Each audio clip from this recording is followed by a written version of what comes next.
नमस्कार विद्यार्थी मित्रांनो, स्वागत आहे तुमचं माझ्या यूट्यूब चॅनलवर. मागील भागामध्ये आपण काही महत्त्वाच्या समाजसुधारकांचा अभ्यास केलेला आहे आणि तो पार्ट 1 म्हणून मी यूट्यूबवर अपलोड केलेला आहे.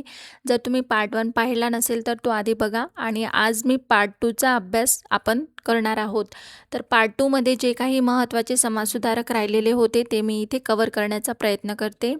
मागील भागामध्ये आपण समाजसुधारकांचे कार्य, त्यांच्या संस्था कोणत्या, त्यांचे विचार काय होते हे आपण समजून घेतलं. आता विशेषतः MPSCच्या परीक्षेच्या दृष्टीने महत्त्वाचे मुद्दे आणि लक्षात ठेवण्यासारख्या गोष्टींवर आपला भर असणार आहे. चला तर मग समाजसुधारक पार्ट 2ला आपण सुरुवात करूया आणि उर्वरित समाजसुधारकांचा अभ्यास किंवा रिव्हिजन म्हणता येईल त्याला, ते आपण पूर्ण करून घेऊया. आता पार्ट 2मधले पहिले समाजसुधारक आहेत महात्मा ज्योतिबा फुले. यांचा कार्यकाळ 1827 ते 1890 दरम्यानचा आहे. त्यांच्याबद्दल कोणत्या महत्त्वाच्या गोष्टी आहेत, त्यांनी काय काय कार्य केले आहेत, कोणत्या संस्था स्थापन केलेल्या आहेत, महत्त्वाचे ग्रंथ कोणते आहेत, याबद्दल आपण आज जाणून घेणार आहोत. तर सर्वात पहिले त्यांच्या जन्माबद्दल आपण जाणून घेऊया. त्यांचा जन्म हा 1827मध्ये झालेला आहे. सातारा जिल्ह्यातील कटगुण येथे झालेला आहे. त्यांचे वडील गोविंदराव होते आणि आई या चिमणाबाई होत्या. 1840मध्ये त्यांचा विवाह सावित्रीबाई फुले यांच्याशी झालेला होता.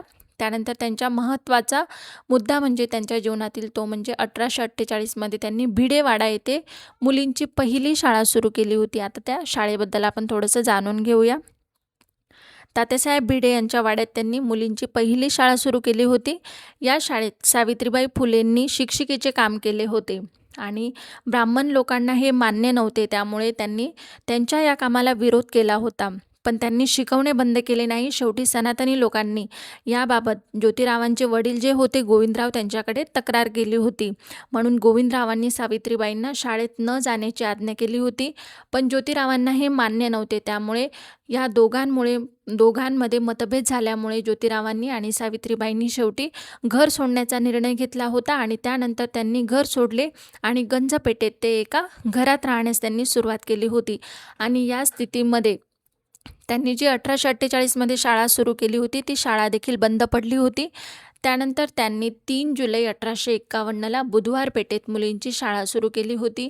तसेच दुसरीच शाळा त्यांनी रास्ता पेठेत सुरू केली होती 17 सप्टेंबर 1851ला आणि 15 मार्च 1852ला त्यांनी वेताळ पेठेत मुलींची तिसरी शाळा सुरू केली होती. अशा प्रकारे त्यांनी या मुलींसाठी हे कार्य केलेलं होतं त्यांनी. आणि हे आपल्याला जोड्या लावायला देखील विचारलं जाऊ शकतं, त्यामुळे हे मुद्दे आपण व्यवस्थित लक्षात ठेवायचे आहेत. आणि त्यांना शाळा सुरू करण्यासाठी कोणकोणत्या व्यक्तींची मदत लाभली ते देखील आपण बघणार आहोत. मुलींची शाळा सुरू करण्यासाठी त्यांना सदाशिवराव गोवंडे, मोरो विठ्ठल वाळवेकर, सखाराम यशवंत परांजपे, तात्यासाहेब भिडे आदींचे सहकार्य मिळाले होते. तसेच E.C. जोन्स यांनी ज्योतिरावांच्या शैक्षणिक कार्याला देखील आर्थिक मदत केलेली होती. केशव शिवराम भवाळकर यांनी शिक्षक म्हणून काम केले होते आणि त्यांनी सावित्रीबाईंना देखील शिक्षणाचे प्रशिक्षण दिलेले होते. त्यानंतर दुसरा जो मुद्दा आहे त्यांच्याबद्दलचा तो आपण बघूयात की त्यांनी 1851मध्ये नाना पेठेत पुणे येथे अस्पृश्यांसाठी शाळा सुरू केली होती. तर बघा, त्यांनी फक्त मुलींसाठी शाळा सुरू केलेली नव्हती, तर 1851मध्ये त्यांनी अस्पृश्यांसाठी देखील शाळा सुरू केलेली होती.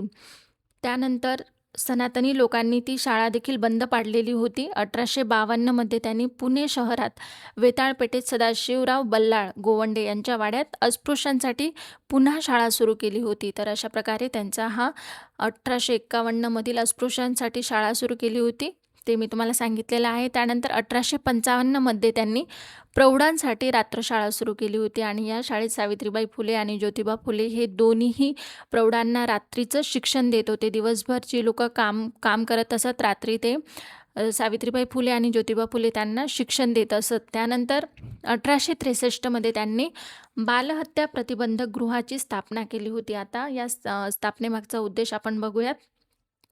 1863मध्ये स्थापना केली होती त्यांनी आणि या ठिकाणी जन्म झालेल्या मुलांची सेवा करण्याचे काम त्या दोघांनी केले होते. नंतर त्यांनी काशीबाई या ब्राह्मण विधवा स्त्रीचा मुलगा जो यशवंत होता तो 1873मध्ये त्यांनी दत्तक घेतला होता आणि या गृहाच्या दारावर अशी पाटी होती की विधवांनी येथे यावे, सुरक्षित बाळंत व्हावे, सर्व काही त्यांच्याबद्दल जे आहे ते गुप्त ठेवले जाईल, तसेच त्यांच्या मुलांचे संगोपन देखील केले जाईल, असं या गृहाच्या गृहावरती पाटी राहत होती.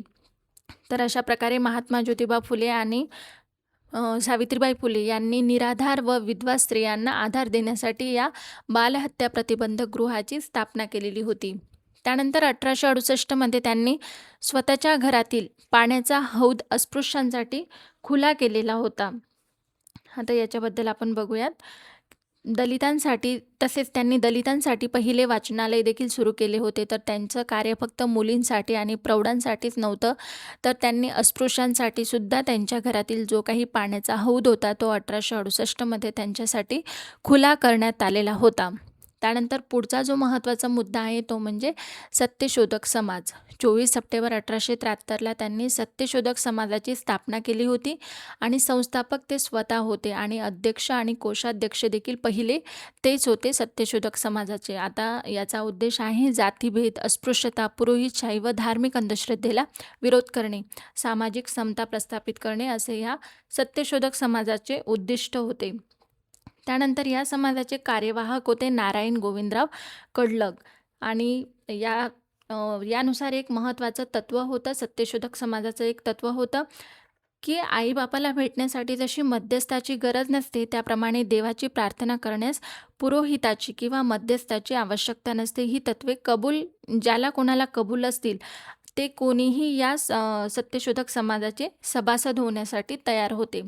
त्यामुळे ही तत्त्वे देखील आपल्याला परीक्षेला विचारलेली आहे तिथून मागीत आणि ते पण आपल्याला नीट लक्षात ठेवायचे आहेत. आणि यातले प्रमुख सहकारी होते बघा नारायण मेघाजी लोखंडे, कृष्णराव भालेकर, रामशेठ उरवणे आणि अजून काही महत्त्वाच्या व्यक्ती आहेत. जसं की आपण पाहिलं सत्यशोधक समाजामार्फत पुरोहिताशिवाय विवाह पद्धतीला प्रोत्साहन दिले जायचे. आता सत्यशोधक समाजाबद्दल आपण ही माहिती पाहिलेली आहे. त्यानंतर त्यांचे इतर जे काही महत्त्वाचे कार्य आहे ते बघूया आपण. 1882 जो काही हंटर शिक्षण आयोग आला होता त्याबद्दल आपण बघूयात. लॉर्ड रिपनच्या काळात 3 फेब्रुवारी 1882 शिक्षण आयोगाची नियुक्ती करण्यात आली होती आणि महात्मा फुले यांनी ऑक्टोबर 1882 या आयोगाला एक निवेदन दिले होते. ते निवेदन काय होते आपण बघूया की त्यात त्यांनी असं म्हटलं होतं की प्राथमिक शिक्षण सर्वांना सक्तीचे करावे, प्राथमिक शाळांची संख्या वाढवणे, प्राथमिक शिक्षणावर खर्च जास्त करावा व अनुदाने पण सरकारने द्यावीत, या शाळातील शिक्षक प्रशिक्षित असावेत अशा स्वरूपाच्या त्यांनी मागण्या केल्या होत्या या हंटर शिक्षण आयोगाला. पण हंटर शिक्षण आयोगाने या सर्व सूचना स्वीकारल्या नाहीत. त्यामुळे आयोगाच्या अहवालावर महात्मा फुले हे समाधानी नव्हते. त्यानंतर 1888 ड्यूक ऑफ कॅनॉट समोर त्यांनी शेतकऱ्यांची परिस्थिती मांडली होती. आता महात्मा फुले यांना शेतकऱ्यांच्या प्रश्नासाठी लढणारे महाराष्ट्रातील पहिले समाजसुधारक मानले जाते आणि हा प्रश्न देखील आपल्याला रिसेंटली विचारलेला आहे 2025 2024 का 25 कोणत्या तरी एक्झामला महात्मा फुलेंवर हा प्रश्न आपल्याला विचारलेला आहे. आणि शेतकऱ्यांच्या मुलांना प्राथमिक शिक्षण सक्तीचे करावे अशी देखील त्यांनी मागणी सरकारकडे केली होती. 1888 पुणे येथे इंग्लंडचे ड्यूक ऑफ कॅनॉट आले होते आणि त्या कार्यक्रमास महात्मा फुले यांनी शेतकऱ्यांच्या वेशात गेले होते आणि यावेळी त्यांनी शेतकऱ्यांच्या स्थितीविषयी निवेदन त्या ड्यूक ऑफ कॅनॉट समोर मांडलेले होते.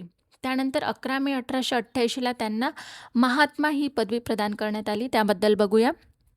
मुंबई शहरातील नागरिकांची एक जाहीर सभा मांडवी कोळीवाडा हॉलमध्ये आयोजित करण्यात आली होती. या सभेत शेतकरी व कामगारांचा सहभाग होता. तसेच जवळपास 25,000 लोक या सभेला जमलेले होते. या सभेत रावसाहेब वड्डेदार यांच्यातर्फे ज्योतिराव फुलेंना महात्मा ही पदवी प्रदान करण्यात आली होती. त्यांचं जे काही कार्य होतं कनिष्ठ जमातींसाठी त्यांनी जे काही काम केले होते त्या कामामुळे त्यांना ही महात्मा पदवी देण्यात आली होती.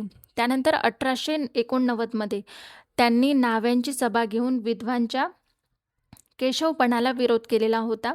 सावित्रीबाई फुले यांच्या प्रेरणेने विधवांच्या केशवपणाला आळा घालण्यासाठी तळेगाव डमडेरे येथे नाभिकांचा म्हणजेच न्हाव्यांचा संप त्यांनी घडून आणलेला होता आणि यात त्यांना नारायण मेघाजी लोखंडे यांची साथ लाभलेली होती.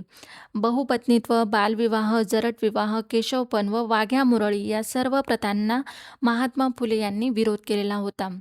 त्यांचा मृत्यू हा 28 नोव्हेंबर 1890 झाला होता. त्यांचे महत्त्वाचे ग्रंथ आपण बघूया. तृतीय रत्न हा 1855 त्यांनी प्रकाशित केलेला होता. त्यानंतर शेतकऱ्यांचा असूड, हा 1883 मधील होता. ब्राह्मणांचे कसब, सत्सार, छत्रपती शिवाजी राजे भोसले यांचा पोवाडा, इशारा, गुलामगिरी, सार्वजनिक सत्यधर्म हे त्यांचे महत्त्वाचे ग्रंथ आहेत. हे लक्षात ठेवायचे आहेत. त्यानंतर त्यांच्याबद्दल कोणी काय गौरवोद्गार काढलेले आहेत ते आपण बघूयात. सयाजीराव गायकवाड त्यांना म्हणतात की ते हिंदुस्थानचा वॉशिंग्टन आहेत. ओके. त्यानंतर पंढरीनाथ पाटील म्हणतात की महाराष्ट्रातील पहिला सोशलिस्ट. माधव बागल म्हणतात महाराष्ट्राचे कार्ल मार्क्स. तसेच राजर्षी शाहू महाराज, महर्षी विठ्ठल रामजी शिंदे, महात्मा गांधी यांनी देखील त्यांच्याबद्दल गौरवोद्गार काढलेले आहेत. महात्मा गांधी म्हणतात 1932 मध्ये जेव्हा लोक मला महात्मा म्हणत होते, पण खरे महात्मा हे महात्मा ज्योतिराव फुले आहेत. त्यानंतर राजर्षी शाहू महाराज म्हणतात की बहुजन समाजाला अज्ञानाकडून ज्ञानाकडे घेऊन जाणारे व अर्वाचीन काळी जगविणारे देशातील पहिले पुरुष म्हणजे महात्मा ज्योतिराव फुले. तसेच त्यांना महाराष्ट्राचे मार्टिन लुथर किंग असे देखील संबोधलेले आहे. तर अशा प्रकारे आपण महात्मा ज्योतिराव फुले यांच्याबद्दलची जी काही महत्त्वाची माहिती आहे ती आपण इथे पाहिलेली आहे. त्यानंतर आपले पुढचे महत्त्वाचे समाजसुधारक आहेत ते म्हणजे न्यायमूर्ती महादेव गोविंद रानडे. यांचा कार्यकाळ हा 1842 ते 1901 दरम्यानचा होता. आता त्यांनी काय काय कार्य केलेले आहेत, कोणत्या संस्था त्यांनी स्थापन केलेल्या आहेत ते आपण बघूया वन बाय वन. तर त्यांचा जन्म हा 18 जानेवारी 1842 मध्ये नाशिक जिल्ह्यातील निफाड येथे झालेला आहे. त्यांना महाराष्ट्रातील प्रबोधनाचे जनक म्हणतात. त्याचप्रमाणे त्यांना हिंदी अर्थशास्त्राचे जनक व सनदशीर राजकारणाचे जनक असेही म्हणतात. यावर देखील आपल्याला PYQ विचारलेला आहे. कोणत्या समाजसुधारकाबद्दल कोणाला काय संबोधले जाते हे पण आपल्याला लक्षात ठेवायचं आहे. त्यानंतर त्यांचं जे काही प्राथमिक शिक्षण होतं ते आपण बघूयात. त्यांचं शिक्षण हे एल्फिस्टन महाविद्यालयात मुंबई येथे झालेलं आहे. त्यांचं प्राथमिक शिक्षण कोल्हापूर येथे झालेलं आहे. तसेच ते इंग्रजी शिक्षणाची त्यांनी सुरुवात देखील केलेली होती. 1856 मध्ये ते मुंबईला गेले होते. एल्फिस्टन हायस्कूलमध्ये त्यांनी शिक्षण घेतलं होतं आणि 1858 साली एल्फिस्टन महाविद्यालयात त्यांनी प्रवेश घेतलेला होता. त्यानंतर 1862 मध्ये त्यांनी इतिहास व अर्थशास्त्र या विषयात BA पूर्ण केले होते आणि BA पूर्ण झाल्यानंतर 1865 मध्ये त्यांनी MA पूर्ण केलं होतं. इतिहास या विषयात त्यांनी पूर्ण केलं होतं ते. त्यांच्या MAच्या परीक्षेत त्यांच्या उत्तरांचा आशय म्हणजे अलेक्झांडर ग्रँट यांना सर अलेक्झांडर ग्रँट यांना इतका आवडला होता की त्यांनी एडिनबरो विद्यापीठाच्या विद्यार्थ्यांना प्रेरणा देण्यासाठी त्या उत्तरांचा आशय पाठवला होता. यावर देखील आपल्याला प्रश्न विचारलेला आहे. आणि 1866 मध्ये त्यांनी LLB ही पदवी पूर्ण केलेली आहे. LLB झाले होते ते. त्यानंतर 1868 मध्ये त्यांनी एल्फिस्टन महाविद्यालयातच इतिहास व इंग्रजीचे प्राध्यापक म्हणून काम केले होते. 1879 साली ते सरकार न्यायालयात कनिष्ठ न्यायाधीश झाले होते आणि त्यानंतर 1885 मध्ये मुंबई उच्च न्यायालयाचे न्यायमूर्ती म्हणून त्यांची निवड झाली होती. 1885 मध्ये त्यांनी मुंबई कायदे काउन्सिलवर कायद्याचे सल्लागार म्हणून त्यांची नियुक्ती झाली होती आणि 1890 ते 1893 या वर्षी ते मुंबई प्रांत काउन्सिलचे सदस्य झाले होते. अशा प्रकारे मी तुम्हाला त्यांच्या शिक्षणाबद्दलचं पूर्ण इथे डिटेलमध्ये सांगितलेलं आहे. त्यांच्यावर हेगेल, ऑगस्ट कॉम्ट, स्पेंगलर या पाश्चात्य विचारवंतांचा प्रभाव होता. त्यानंतर त्यांचं पुढचं जे महत्त्वाचं कार्य आहे ते बघूया. इथे इंदुप्रकाशबद्दल सांगायचं विसरली मी. 1862 मध्ये इंदुप्रकाश हे वृत्तपत्र विष्णुशास्त्री पंडित यांनी सुरू केलं होतं आणि ते इंग्रजी आणि मराठी असं दोन्ही भाषांमध्ये ते प्रकाशित होत असे. आणि इंग्रजी जी आवृत्ती होती तर हे महादेव गोविंद रानडे यांनी समाज सुधारणेवर लेख लिहून सामाजिक कार्यास सुरुवात केली होती. त्यानंतर 1865 मध्ये त्यांनी विधवा विवाहोत्तेजक मंडळाची स्थापना केली होती आणि या मंडळाद्वारे 1869 मध्ये एक विधवा विवाह घडून आणला होता. पुण्यातील हा पहिला विधवा विवाह होता आणि या विवाहाच्या निमंत्रण पत्रिकेवर रानडे यांनी सही केली होती. आता मी तुम्हाला महात्मा ज्योतिबा फुले आणि महादेव गोविंद रानडे यांच्यामध्ये एक संवाद झालेला होता, त्या संवादाबद्दल सांगते. तर रानडेंनी विधवा विवाहाचा पुरस्कार केला, पण त्याची अंमलबजावणी त्यांना त्यांच्या घरात करता आली नाही. ते का? तर 1871 साली त्यांची बदली होऊन पुण्यात गेल्यावर त्यांनी आपल्या विधवा बहिणीची कथा महात्मा फुलेंना सांगितली होती. त्यावेळी फुले यांनी त्यांना बहिणीचा पुनर्विवाह करण्याचा सल्ला दिला होता. पण तसे केल्यास माझ्या वडिलांना दुःख होईल व पुण्यातील ब्राह्मण समाज देखील माझ्यावर बहिष्कार टाकेल, असं त्यांनी महात्मा फुलेंना उत्तर दिलं होतं. तेव्हा फुले त्यांना म्हटले होते की रावसाहेब, मग सुधारकांचे ढोंग करू नका. तर अशा प्रकारे यावर आपल्याला देखील प्रश्न विचारलेला आहे. हा जो संवाद झालेला आहे महात्मा फुले आणि महादेव गोविंद रानडे यांच्यामध्ये, त्यावर देखील आपल्याला प्रश्न विचारलेला आहे. त्यामुळे मी तुम्हाला इथे हा संवाद त्यांचा सांगितलेला आहे. त्यानंतर त्यांच्याबद्दलचा जो पुढचा मुद्दा आहे तो म्हणजे प्रार्थना समाजाबद्दल. तर मुंबई येथे 31 मार्च 1867ला प्रार्थना समाजाची स्थापना झाली होती. गिरगाव हे मुख्य कार्यालय होते प्रार्थना समाजाचे आणि महादेव गोविंद रानडे हे जे होते ते या समाजाचे मुख्य आधारस्तंभ मानले जात होते. तर या समाजाच्या मतांचे समर्थन करण्यासाठी त्यांनी एकेश्वर निष्ठांची कैफियत या नावाचे पुस्तक लिहिले होते आणि त्यात त्यांनी 39 मतांची व कर्तव्यांची मीमांसा केली होती. तर अशा प्रकारे प्रार्थना समाजाबद्दल आपण इथे जाणून घेतलेलं आहे, त्यांचं जे कार्य होतं प्रार्थना समाजाबद्दल ते. त्यानंतर पुणे सार्वजनिक सभा ही लोकशिक्षण व संरक्षित राजकीय चळवळीवर त्यांनी भर दिलेला होता या पुणे सार्वजनिक सभेदरम्यान. 1893 त्यांनी डेक्कन सभा स्थापन केली होती. आता इथे थोडीशी एक मिस्टेक झालेली आहे. इथे 1896 आहे, 93 नाही आहे. टिळकांनी जेव्हा सार्वजनिक सभा ताब्यात घेतली होती तेव्हा रानडेंनी डेक्कन सभा ही संस्था सुरू केली होती आणि याचा उद्देश होता की लोकांना राजकीय शिक्षण मिळावे, हा यामागचा उद्देश होता. त्यानंतर सामाजिक परिषद म्हणजे इंडियन नॅशनल सोशल कॉन्फरन्समध्ये देखील त्यांनी सामाजिक सुधारणांना चालना देण्यासाठी महत्त्वाची भूमिका बजावली होती. त्यानंतर बालविवाह, बहुपत्नीत्व, केशवपण व जातीभेदाला त्यांनी विरोध केलेला होता. विधवा पुनर्विवाह व स्त्री शिक्षणाचे ते समर्थक होते. स्वदेशीचे प्रारंभिक पुरस्कर्ते देखील त्यांना मानले जाते. 1890 जेव्हा औद्योगिक परिषदेची त्यांनी स्थापना केली होती तेव्हा त्यांच्या या शब्दात त्यांनी असं व्यक्त केलं होते की शाळा आणि महाविद्यालयांपेक्षा कारखाने प्रभावीपणे राष्ट्राच्या नवीन उपक्रमाला सुरुवात करू शकतील आणि न्यायमूर्ती महादेव गोविंद रानडे यांनाच महाराष्ट्रातील स्वदेशी चळवळीचा पाया घातला असे म्हटले जाते यांच्याबद्दल. त्यानंतर मराठी ग्रंथोत्तेजक मंडळीची त्यांनी नाशिक येथे स्थापना केली होती. आता त्याबद्दल आपण बघूया.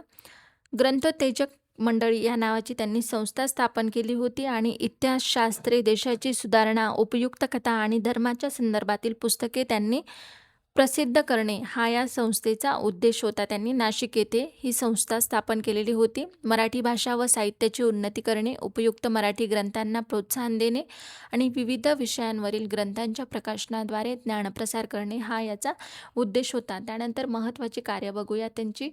विद्यापीठाच्या अभ्यासक्रमात मराठी भाषेचा समावेश व्हावा यासाठी त्यांनी प्रयत्न केले होते. त्यांच्याबद्दल ज्या काही महत्त्वाच्या संस्था आहेत त्या बघूया आपण. प्रार्थना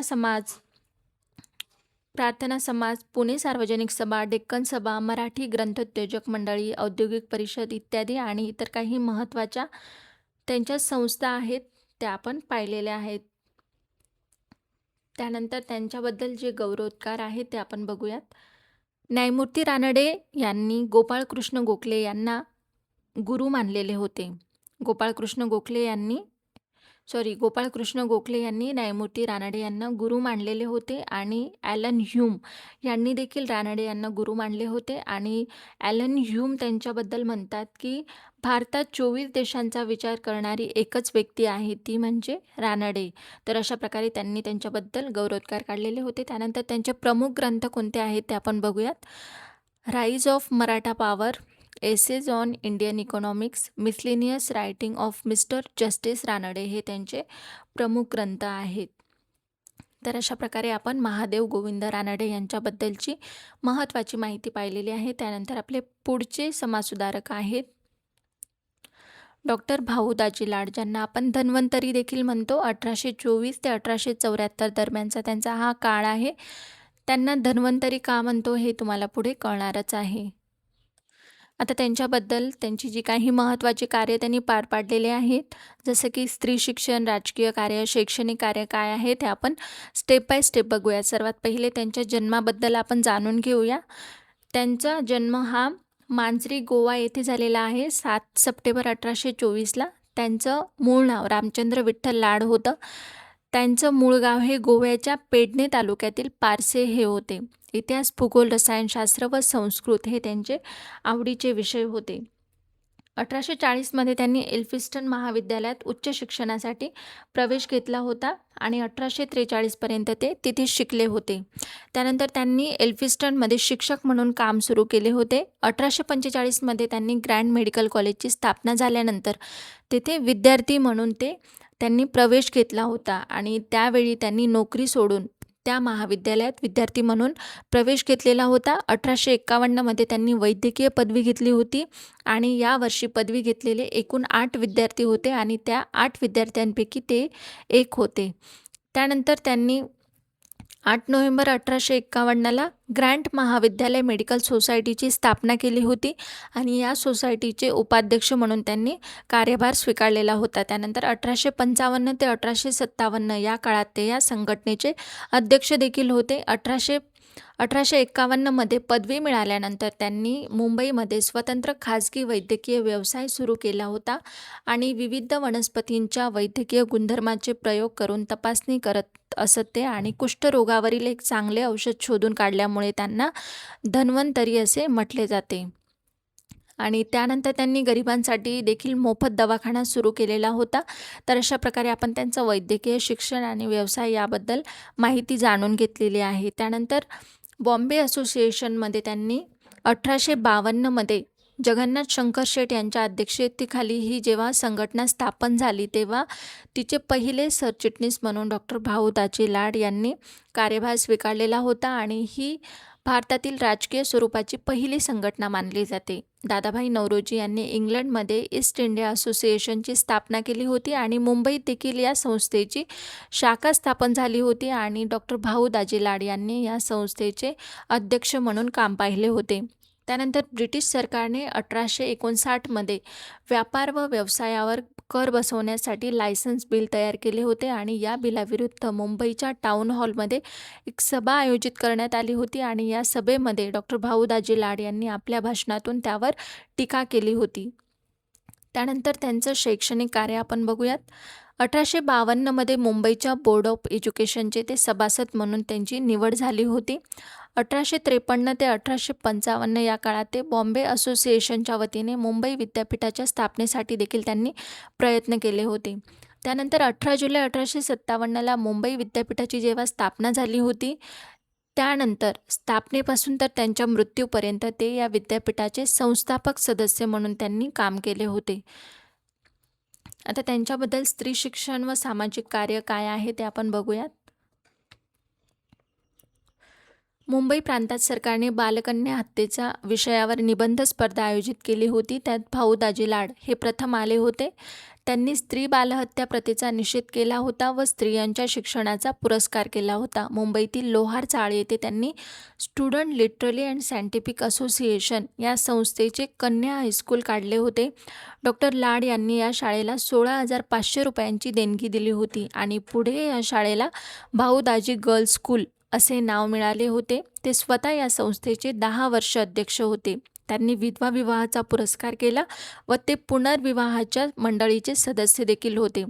1869मध्ये वेणूबाई यांचा पुनर्विवाह झाला तेव्हा ते या विवाहाला उपस्थित होते. त्यांनी स्त्री बालहत्या हा ग्रंथ लिहिलेला होता. त्यानंतर त्यांचं सामाजिक सुधारणा व इतर कार्य काय आहे ते बघूया. 1853मध्ये ब्रिटिश संसदेला पत्र पाठवून दारू, अफू, गांजा इत्यादी मादक पदार्थांचे उत्पादन व सेवन करण्यावर त्यांनी बंदी घातली होती. बंदी घालण्याची त्यांनी मागणी केली होती. तसेच त्यांनी the Bombay paper manufacturing company देखील सुरू केली होती आणि ती कागदाच्या निर्मितीसाठी त्यांनी सुरू केली होती. तसेच त्यांनी सुताची गिरणी देखील सुरू केली होती. तसेच मुंबईतील नाट्यकलेला स्वतः उपस्थित राहून त्यांनी प्रोत्साहन देखील दिलेलं होतं. विष्णुदास भावे यांच्या मुंबईतील वास्तव्याला त्यांनी मदत केलेली होती. त्यानंतर इतिहास संशोधन व लेखन बघूयात आपण. 1845 पासून मुंबईत स्थापन झालेल्या नेटिव्ह जनरल लायब्ररीचे ते अध्यक्ष देखील होते. डेव्हिड ससून लायब्ररीशी त्यांचा संबंध होता.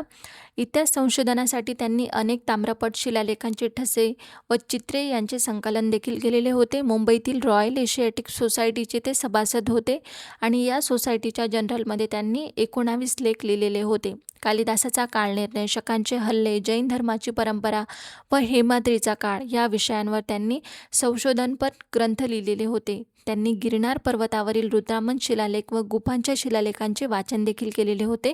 अशा प्रकारे आपण त्यांच्याबद्दल जी काही महत्त्वाची माहिती आहे ती आपण इथे पाहिलेली आहे. एका ओळीत लक्षात ठेवण्यासारखी इथे मी माहिती दिलेली आहे. त्यावरून तुम्ही ट्रिक लावून ही पूर्ण माहिती लक्षात ठेवू शकता. त्यानंतर पुढचे जे समाजसुधारक आहेत ते म्हणजे गोपाळ गणेश आगरकर.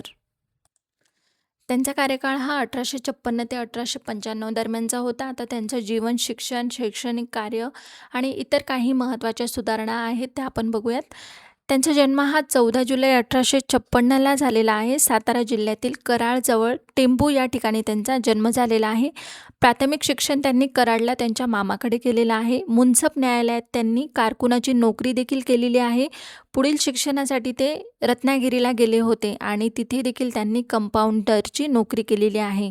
डेक्कन महाविद्यालयात त्यांनी प्रवेश घेऊन 1878मध्ये ते BAची पदवी त्यांनी संपादन केली होती. पुढे त्यांनी MAची पदवी संपादन केली आणि या काळातच त्यांना लोकमान्य टिळकांशी मैत्री झालेली होती. त्यानंतर त्यांचं शैक्षणिक कार्य बघूयात. 1880 साली त्यांनी टिळक व चिपळूणकर यांच्या मदतीने पुणे येथे न्यू इंग्लिश स्कूलची स्थापना केली होती. 1884 साली त्यांनी टिळकांच्या मदतीने डेक्कन एज्युकेशन सोसायटी देखील स्थापन केली होती. प्राथमिक शाळेत शिक्षण सक्तीचे असावे, प्राथमिक शिक्षण हे सक्तीचे असावे व जे पालक आपल्या मुलामुलींना प्राथमिक शिक्षण देणार नाहीत त्यांना दंड करावा असं त्यांचं मत होतं. त्यानंतर पुढे फर्ग्युसन महाविद्यालयाचे प्राचार्य झाले होते. विद्यापीठीय शिक्षणाचे माध्यम हे देशी भाषेत असावे अशी त्यांची भूमिका होती. त्यानंतर केसरी व सुधारकबद्दल आपण जाणून घेऊया. समाज प्रबोधनासाठी त्यांनी केसरी व मराठा वृत्तपत्रांचा आधार घेतला होता. पुढे टिळक व त्यांच्यात आधी सामाजिक सुधारणा करायची की राजकीय सुधारणा करायची याबाबत मतभेद झाले होते. त्यामुळे आगरकरांनी केसरी व मराठा आणि डेक्कन एज्युकेशन सोसायटीशी संबंध तोडला होता. त्यानंतर त्यांनी 1888मध्ये सुधारक हे वृत्तपत्र सुरू केले होते जे 1895पर्यंत सुरू होते आणि सुधारक हे साप्ताहिक होते आणि ते इंग्रजी व मराठी अशा दोन्ही भाषेमधून निघत होते आणि या वृत्तपत्रातून त्यांनी अनिष्ट सामाजिक चालीरीतींविरुद्ध आवाज उठवला होता. या वृत्तपत्राचे ब्रीदवाक्य होते, इष्ट असेल तेच बोलणार व साध्य असेल तेच करणार. हे लक्षात ठेवायचं आहे. अशा प्रकारे आपण केसरी व सुधारक यांच्याबद्दल पाहिलेलं आहे. त्यानंतर स्त्री शिक्षण व स्त्री सुधारणा त्यांनी काय काय केल्या होत्या ते बघूया आपण. स्त्री शिक्षणाबद्दल जाणून घेऊया. त्यांना मुलामुलींना समान व बरोबरीने शिक्षण दिले पाहिजे असे त्यांचे मत होते. मुलांइतकीच मुलींच्या शिक्षणाची सक्ती हा लेख त्यांनी सुधारकामध्ये लिहिलेला होता. संयुक्त कुटुंब पद्धतीमुळे स्त्री दास्य बळकट होते म्हणून त्यांनी विभक्त कुटुंब पद्धतीचा पुरस्कार केला. केशवपण पद्धतीचा विरोध केला होता. त्यांनी त्यांच्या पत्नी यशोदाबाईंकडून अशी शपथ घेतली होती की त्यांच्या मृत्यूनंतर ते केशवपण करणार नाहीत अशी त्यांनी शपथ घेतली होती. आणि त्यांनी शहाण्यांचा मूर्खपणा हा लेख देखील लिहिला होता. यात त्यांनी सक्तीच्या वैधव्यावर टीका केली होती. विधवा पुनर्विवाहाचे त्यांनी समर्थन केले होते. संमती विधेयकाला देखील त्यांनी पाठिंबा दिला होता आणि महाराष्ट्र बालविवाह निषेधक मंडळी ही संस्था देखील त्यांनी स्थापन केलेली होती. आता स्त्रियांच्या पोशाखाबद्दल आणि अलंकाराबद्दल त्यांचं काय मत होतं ते आपण जाणून घेऊया. त्यांनी पोशाख आमच्या स्त्रियांचे पेहराव या नावाने 2 लेख लिहिले होते. त्यात त्यांनी म्हटलं होतं की साडी चोळी हा स्त्रियांचा पोशाख होता. पदर सावरण्यात त्यांना त्रास होत असे, त्यात त्यांचा वेळही जात असे, म्हणून स्त्रियांनी जॅकेट घातलं पाहिजे असं त्यांनी या लेखात म्हटलेलं होतं. स्त्रियांनी पायात बूट घालावेत, थंडीत हातमोजे पायमोजे वापरावेत, उन्हाळ्यात व पावसाळ्यात छत्री वापरावी असे त्यांचं मत होतं. आणि अलंकारांबद्दल त्यांनी म्हटलं होतं की आगरकरांनी अलंकार मीमांसा आणि दागिन्यांचा सोस हे 2 लेख लिहिले होते. त्यांनी त्यात म्हटलं होतं की अलंकार हा श्रीमंती दाखवण्याचा मार्ग नाही, त्यापेक्षा चांगली घरे बांधा, चांगली वस्त्रे वापरा असे ते म्हणत होते. त्यानंतर पुढचा मुद्दा आहे जातीभेद व अस्पृश्यता. तर जातीभेद व अस्पृश्यतेला देखील त्यांनी विरोध केलेला होता. अस्पृश्यांना सार्वजनिक शाळांमध्ये प्रवेश मिळावा असा त्यांचा आग्रह होता. सार्वजनिक ठिकाणी पाणी व शिक्षणावर सर्वांचा समान अधिकार आहे असं त्यांनी प्रतिपादन केलेलं होतं. पुणे नगरपालिकेच्या सार्वजनिक हौदावरील जातीभेदाला त्यांनी विरोध केलेला होता. त्यानंतर व्यसनमुक्ती व अनिष्ट प्रथांविरोधात त्यांनी कार्य देखील केलेलं होतं. त्याबद्दल आपण बघूयात. दारूबाजी या लेखात त्यांनी दारूमुळे होणारे दुष्परिणाम सांगितलेले होते. 5 जणांचा हंगाम हा लेख आगरकरांनी लिहिला होता, ज्यात त्यांनी शिमगा हासन बिभत्स आहे तसेच हिंदू धर्मावर कलंक आहे असे त्यांनी प्रतिपादन केले होते. तसेच धर्माचा सुकाळ व बकऱ्याचा काळ या लेखात त्यांनी यज्ञातील पशुबळीला विरोध केलेला होता. तसेच त्यांनी आमचे अजून ग्रहण सुटले नाही हा लेख लिहून त्यांनी ग्रहणाबद्दल असलेल्या गैरसमजुतीवर टीका केली होती. प्रेत व प्रेतसंस्कार या 2 लेखात त्यांनी अंत्यसंस्कारातील विविध जातीतील प्रथांची माहिती दिली होती. मृत्यूनंतर गेलेल्या व्यक्तीच्या नावे दानधर्म करणे, भोजन देणे, केस काढणे, मृत व्यक्तीची समाधी बांधणे यास त्यांनी विरोध केलेला होता. तसेच सोवळ्यांची मीमांसा व सोवळ्या ओळ्यांची पुरवणी हे 2 लेख लिहून त्यांनी सोवळे ओवळे या कल्पनेवर देखील टीका केलेली होती. त्यानंतर दत्तक पुत्राची आवश्यकता या लेखात त्यांनी आजच्या काळात दत्तक प्रथेची आवश्यकता नाही असे सांगितले होते. ब्रिटिश लोकांच्या गुणांचे अनुकरण करा पण अंधानुकरण करू नका असं ते म्हणत होते. हिंदुस्थानचे राज्य कोणासाठी या निबंधात त्यांनी ब्रिटिशांवर टीका केली होती. तसेच त्यांनी आहाराबद्दल देखील लेख लिहिलेला होता. त्यात त्यांनी म्हटलं होतं की मांस व अंडी शरीराला अपायकारक असतात म्हणून त्यांचे सेवन करू नये असं त्यांचं मत होतं. मूर्तिपूजा त्यांना मान्य नव्हती. मूर्तिपूजा निरर्थक आहे असं ते म्हणत होते. त्यानंतर त्यांचे महत्त्वाचे ग्रंथ कोणते आहेत ते आपण बघूयात.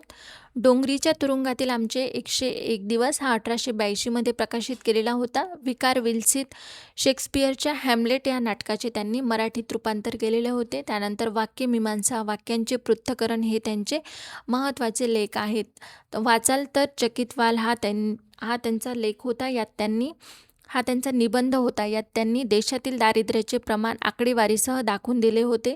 त्यानंतर व्यापार व व्यवसायांच्या विकासाशिवाय देशाची आर्थिक प्रगती शक्य नाही असे त्यांचे मत होते. हिंदुस्थानचे राज्य कुणासाठी, ब्रिटिश राज्यव्यवस्था व भारतीयांच्या हिताच्या संदर्भातील महत्त्वाचे लेखन त्यांनी केले होते. तर अशा प्रकारे आपण गोपाळ गणेश आगरकर यांच्याबद्दल महत्त्वाची माहिती आहे ती पाहिलेली आहे. त्यानंतर इथे लक्षात ठेवण्यासारखे हे मुद्दे आहेत, ते मुद्दे बघून घ्यायचे आहेत. त्यानंतर पुढचे समाजसुधारक आहेत महर्षी विठ्ठल रामजी शिंदे, ज्यांचा कार्यकाळ हा 1873 ते 1944 या दरम्यानचा आहे. तर त्यांच्याबद्दल आपण सर्व काही जाणून घेऊया. जीवन, शिक्षण, त्यांची महत्त्वाची कार्य कोणती होती, संस्था कोणत्या स्थापन केल्या होत्या, ते सर्व आपण जाणून घेऊयात. त्यांचा जन्म हा कर्नाटकातील जमखिंडी येथे झालेला आहे. 23 एप्रिल 1873 रोजी झालेला आहे. 1893 मध्ये त्यांनी फर्ग्युसन महाविद्यालय पुणे येथे प्रवेश घेतलेला होता. प्राथमिक शिक्षण त्यांचं जमखिंडी येथे झालेलं होतं. 1891 मध्ये ते मॅट्रिक झाले होते. तोपर्यंत त्यांना शिष्यवृत्ती सुरू होती. 1893 मध्ये त्यांना गंगाराम भाऊ म्हस्के यांच्या मदतीने शिक्षणासाठी पुणे येथे फर्ग्युसन महाविद्यालयात प्रवेश घेतलेला होता त्यांनी, आणि 1898 पर्यंत ते तिथेच होते. 1898 साली त्यांनी BA पूर्ण केले. त्यानंतर त्यांना महिन्याला 10 रुपये स्कॉलरशिप मिळत होती, पण त्यांचा खर्च भागत नव्हता. त्यामुळे मित्र विष्णुपंत देशपांडे यांच्या मदतीमुळे ते फर्स्ट इयरची परीक्षा देऊ शकले. 1899 मध्ये ते LLBच्या शिक्षणासाठी मुंबईला गेले होते. 1900 पर्यंत ते मुंबईतच होते. डॉक्टर भांडारकरांच्या प्रयत्नांमुळे विठ्ठल शिंदे हे 1901 ते 1903 या काळात शिक्षणासाठी इंग्लंडला गेले होते. तिथे त्यांनी पाली व बौद्ध धर्माचा अभ्यास केलेला होता. त्यानंतर प्रार्थना समाज व वैचारिक प्रभाव काय आहे ते बघूया आपण. महर्षी विठ्ठल रामजी शिंदे यांच्या घरातील वारकरी संप्रदायाचा देखील प्रभाव होता. J.S. मिल यांचे ग्रंथ लिबर्टी व सब्जेक्ट ऑफ वुमेन आणि हर्बर्ट स्पेन्सर यांचे एज्युकेशन व सोशिओलॉजी हे ग्रंथ यांचा देखील त्यांच्यावर प्रभाव होता. मॅक्स मुलरच्या धार्मिक विचारांचा त्यांच्यावर प्रभाव होता. आगरकर, रानडे, भांडारकर यांच्या लेखनाचा देखील त्यांच्यावर प्रभाव पडलेला होता. 25 मे 1898 रोजी विठ्ठल रामजी शिंदे हे पुणे येथील प्रार्थना समाजाच्या मंदिरात गेले होते. या समाजातील रानडे व डॉक्टर भांडारकर यांच्या सहवासाचा त्यांच्यावर प्रभाव पडला होता. 1903 मध्ये ते जेव्हा भारतात परत आले तेव्हा प्रार्थना समाजाचे प्रचारक म्हणून त्यांनी कर्नाटक, बंगाल, बिहार, मद्रास या प्रांतात त्यांनी प्रवास केला होता आणि तिथे त्यांनी प्रार्थना समाजाच्या कार्याला प्रेरक ठरण्यासारखी भाषणं देखील दिली होती. 1905 पासून त्यांनी नगर येथे कार्य करण्याची वारंवार भेटी दिल्या होत्या. त्यानंतर 1911 मध्ये त्यांनी कोल्हापूरच्या प्रार्थना समाजाच्या कार्यक्रमात देखील भाग घेतलेला होता. आता अस्पृश्यता निवारणासाठी त्यांनी काय कार्य केलं आहे ते बघूया आपण. महर्षी विठ्ठल रामजी शिंदे यांनी अस्पृश्यांच्या उन्नतीसाठी कार्य करण्याचा निर्णय नगर येथील भिंगार या ठिकाणी अस्पृश्यांच्या सभेला हजर राहिल्यानंतर घेतला होता. डिप्रेस क्लासेस मिशन ही 1906 मध्ये त्यांनी स्थापन केली होती. 18 ऑक्टोबर 1906ला या संस्थेची त्यांनी स्थापना केली होती आणि यामागचा उद्देश होता अस्पृश्यता निवारण, शिक्षणाचा प्रसार व वंचित समाजाची उन्नती करणे, हा यामागचा उद्देश होता. त्यानंतर काँग्रेस अधिवेशनात अस्पृश्यता निवारणाचा ठराव त्यांनी मंजूर व्हावा यासाठी देखील प्रयत्न केले होते.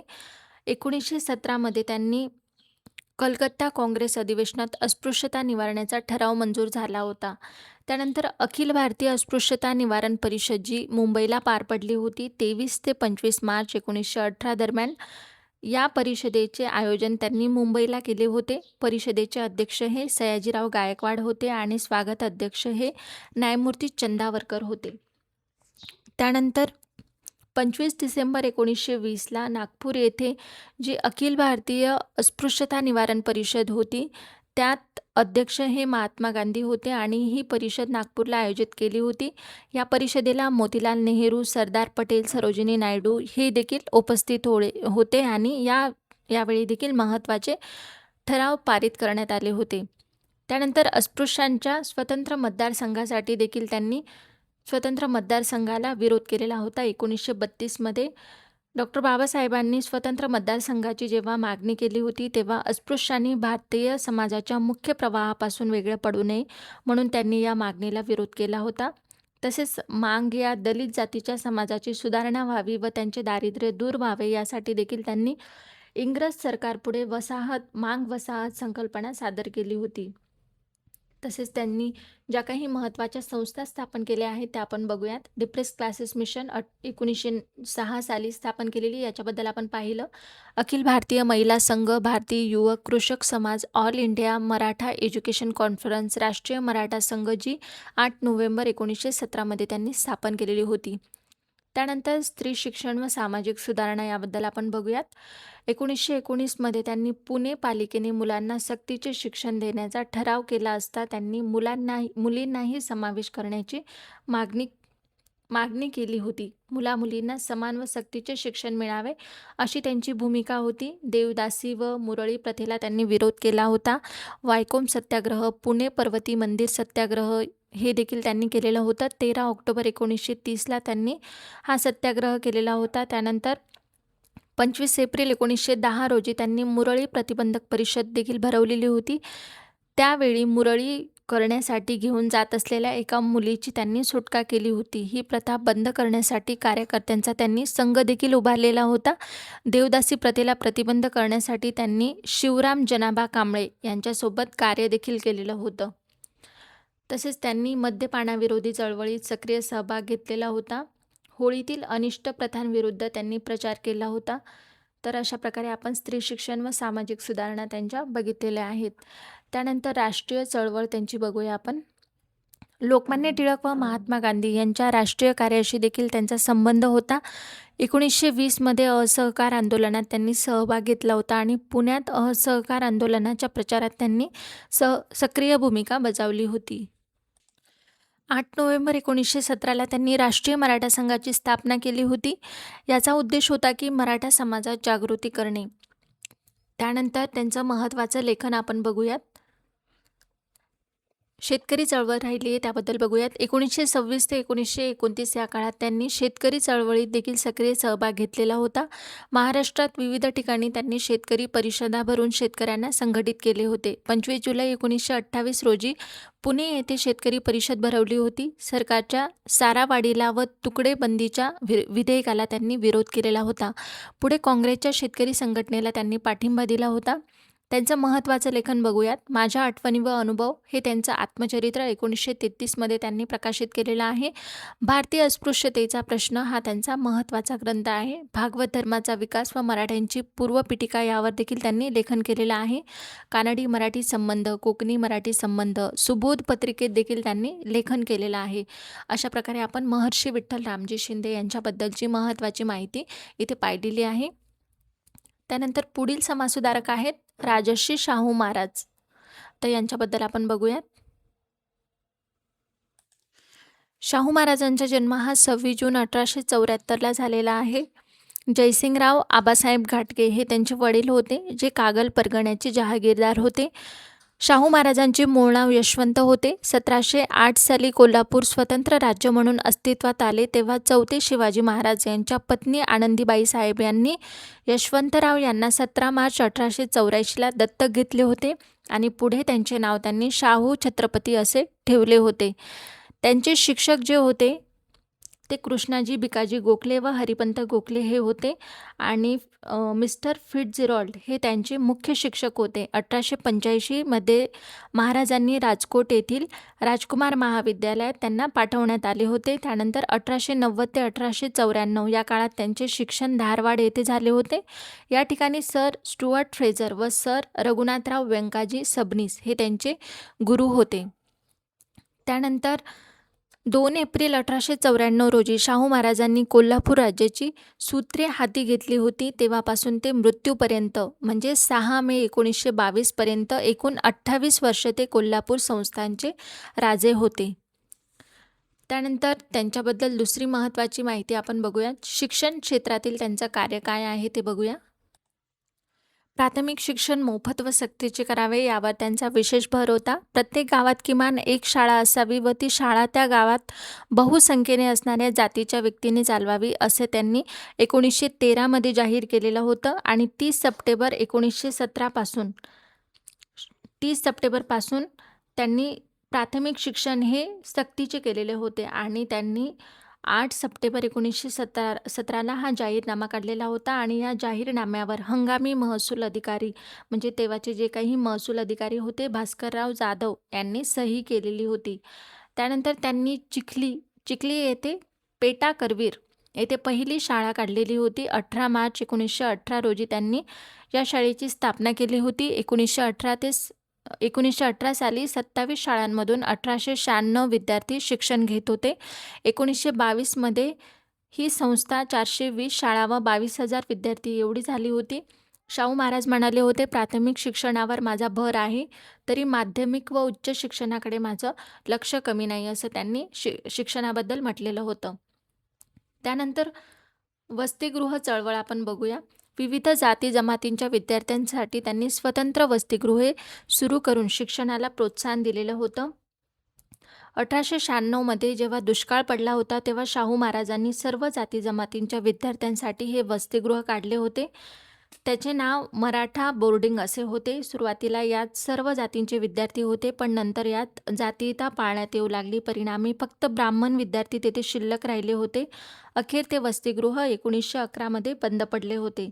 15 एप्रिल 1920ला त्यांनी नाशिकच्या उदोजी स्टुडंट हॉस्टेलची पायाभरणी केली होती. त्यांनी जवळपास 21 ते 22 अशी वसतिगृहे त्यांनी काढलेली होती. 18 एप्रिल 1901ला त्यांनी व्हिक्टोरिया मराठा बोर्डिंग हे वसतिगृह सुरू केलं होतं. त्यानंतर 14 फेब्रुवारी 1908ला मिस क्लार्क हॉस्टेल याची त्यांनी पायाभरणी केली होती. Muslim boarding, Digambar Jain boarding, Veerashaiva Lingayat boarding, Daivadnya Shikshan Samaj boarding अशा प्रकारचे बरेचसे हॉस्टेल्स त्यांनी सुरू केलेले होते. त्यानंतर सामाजिक न्याय व आरक्षण याबद्दल आपण बघूयात.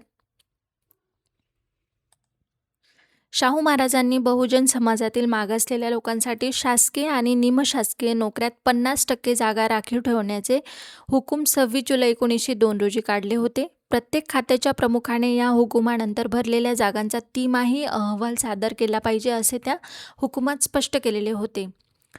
त्यानंतर आरक्षणामुळे प्रशासनात मागासलेल्या घटकांना प्रतिनिधित्वाची संधी मिळावी आणि जातीभेद व अस्पृश्य विरोधात त्यांनी सक्रिय भूमिका घेतलेली होती. त्यानंतर अस्पृश्यता निवारणबद्दल आपण बघूयात. अस्पृश्यांसाठी शाळा, वसतिगृहे व मोफत शिक्षणाची व्यवस्था त्यांनी केली होती. 27 जुलै 1918 रोजी गुन्हेगारी जातींची हजेरी पद्धत त्यांनी बंद केली होती. महार, मांग, रामोशी, बेरड, कोळी, गारुडी, पारधी या जातींना गुन्हेगार ठरवून रोज पोलीस ठाण्यावर हजेरीचे बंधन त्यांना घालण्यात आले होते. म्हणून 27 जुलै 1918 रोजी त्यांनी एक आदेश काढला होता आणि शाहू महाराजांनी या हजेरीची पद्धत बंद केली होती. महाराजांना मिळालेल्या महारवतने त्यांनी बंद केली होती. महारांना मिळालेल्या इनाम जमिनीस त्यांनी हडकी हडोळा असे ते म्हणत होते. त्यांच्या वतनाला सामाजिक प्रतिष्ठा नव्हती, त्यामुळे 1918 शाहू महाराजांनी ही वतने कायमची बंद केली होती. तसेच सत्यसुधारक हॉटेल म्हणून एका कोल्हापूर शहरात त्यांनी गंगाराम कांबळे या व्यक्तीला त्यांनी सत्यसुधारक हॉटेल टाकून दिले होते. आता त्या हॉटेलचा आपण एक गोष्ट बघूयात, म्हणजे त्याच्याबद्दल मी तुम्हाला सांगते. महाराजांच्या घोड्यांच्या तबेल्यात महार मोतदारांपैकी गंगाराम कांबळे ही व्यक्ती होती. त्याने हौदातील पाणी घेतले तर हौद बाटला म्हणून सर्वांनी त्याला मारहाण करून जखमी केले होते. पण महाराजांनी त्याला सत्यसुधारक हॉटेल टाकून दिले होते आणि स्वतः महाराज हे त्या हॉटेलमध्ये जाऊन चहा पीत आणि फराळ करत होते.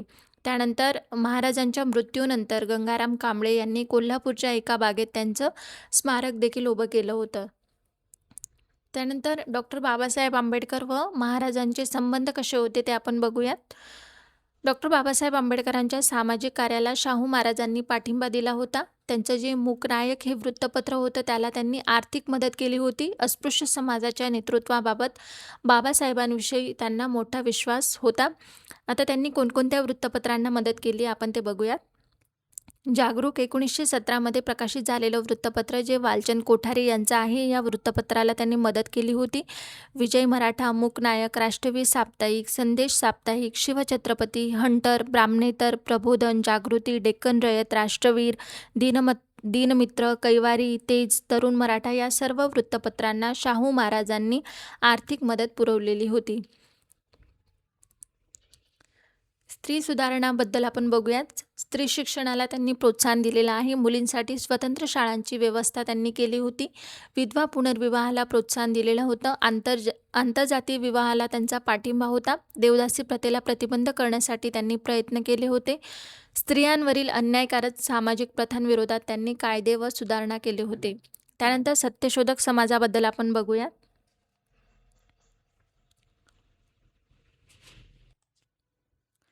11 जानेवारी 1911 रोजी कोल्हापूर येथे भरलेल्या सभेत महाराजांनी सत्यशोधक समाजाची स्थापना केली होती आणि या समाजाच्या अध्यक्षपदी भास्करराव जाधव यांची त्यांनी निवड केली होती. उपाध्यक्ष हे अण्णासाहेब लठ्ठे होते.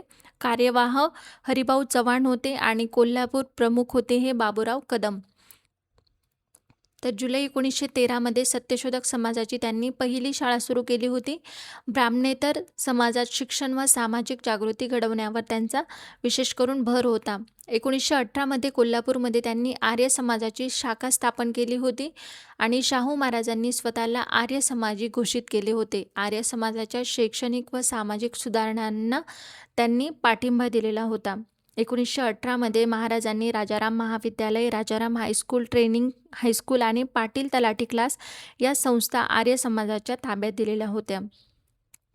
त्यानंतर पुढचा जो मुद्दा आहे त्यांच्याबद्दलचा तो म्हणजे वेदोक्त प्रकरण. हे 1899 म्हणजे सुरुवातीच्या काळात घडलेलं होतं हे प्रकरण. त्याबद्दल आपण पाहूया. ऑक्टोबर 1899 महाराज हे पंचगंगा नदीवर स्नानासाठी गेले होते. यावेळी त्यांच्यासोबत राजाराम शास्त्री भागवत, बंधू बापूसाहेब व त्यांचे मेहुणे होते मामासाहेब खानविलकर. महाराजांचे स्नान सुरू असताना नारायण भटजी हे स्वतः स्नान न करता वेदोक्त ऐवजी पुराणोक्त मंत्र म्हणत होते. राजाराम शास्त्री यांनी ही बाब महाराजांच्या लक्षात आणून दिली.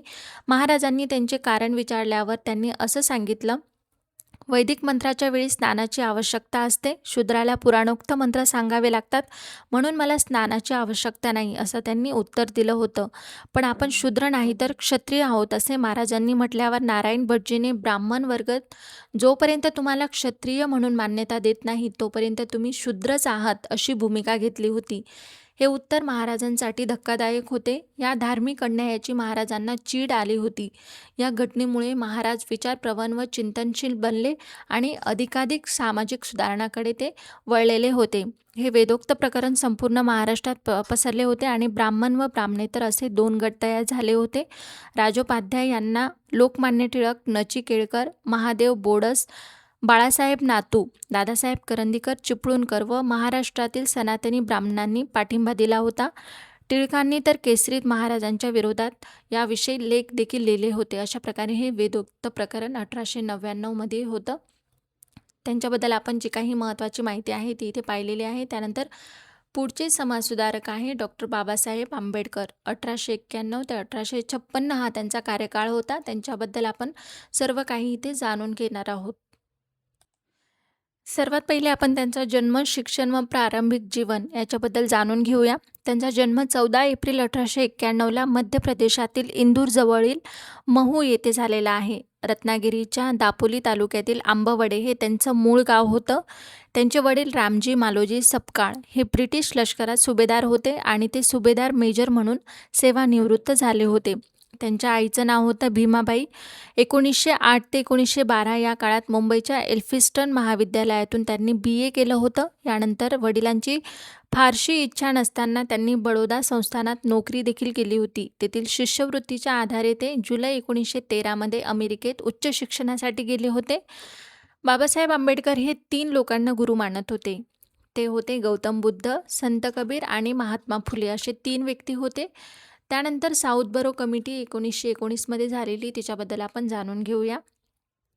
ब्रिटिश सरकारने 1919 साली लॉर्ड साऊथबरो यांच्या अध्यक्षतेखाली रिफॉर्म्स कमिटी फ्रँचाईज म्हणून नेमली होती. 1 नोव्हेंबर 1918 पासून समितीचे कामकाज सुरू होणार होते आणि 28 सप्टेंबर 1920ला या समितीने अहवाल प्रसिद्ध केलेला होता.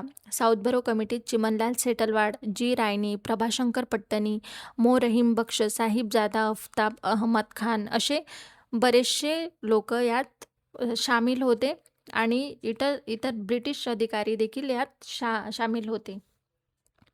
साऊथबरो समितीपुढे अस्पृश्यांच्या राजकीय हक्कांची मागणी करण्यासाठी विठ्ठल रामजी शिंदे व डॉक्टर बाबासाहेब आंबेडकर या दोघांची निवड करण्यात आली होती आणि डॉक्टर बाबासाहेब आंबेडकरांनी अस्पृश्यांना प्रांतातील काउन्सिलमध्ये स्वतंत्र प्रतिनिधित्व देण्यात यावं असा त्यांनी सर्वात पहिले विचार मांडलेला होता. तसेच सर्व भारतीयांना मतदानाचा अधिकार पाहिजे ही मागणी देखील त्यांनीच प्रथम मांडलेली होती.